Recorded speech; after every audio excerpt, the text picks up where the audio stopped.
Hi guys, today I'm going to make shawarma and this is like the easiest recipe you're ever going to try.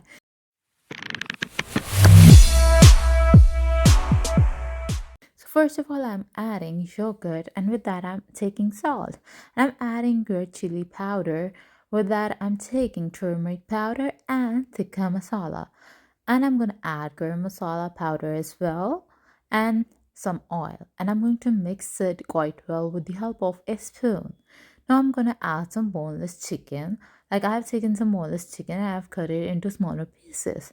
Now I'm going to mix it and marinate it for 15 to 20 minutes. With that, I'm taking all-purpose flour and I'm going to add some salt and oil into it.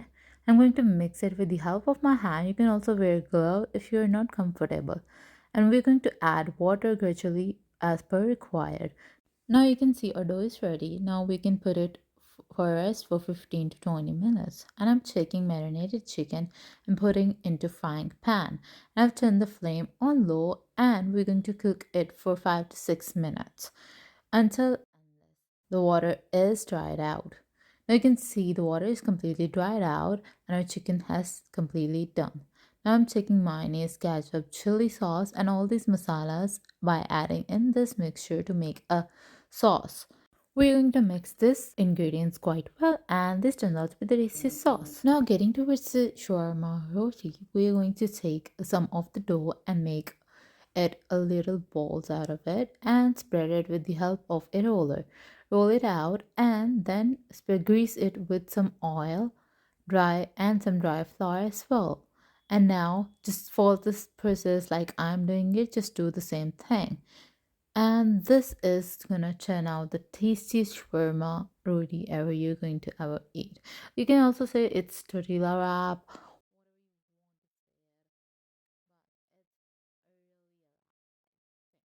So we are going to put it on the frying pan and now we are going to let it cook, or you can say let it bake.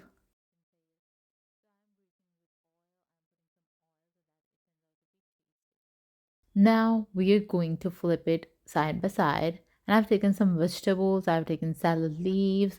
I'm gonna add cooked chicken which I've cooked before, some cucumbers, some tomatoes and the sauce we have prepared before. And that's all. Roll it out and our shawarma is completely ready to be eaten.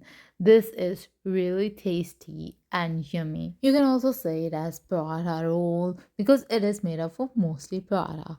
So this is how you can make these tasty paratha rolls or shawarmas. If you really like this video, give it a thumbs up and subscribe to my channel. Till then, goodbye.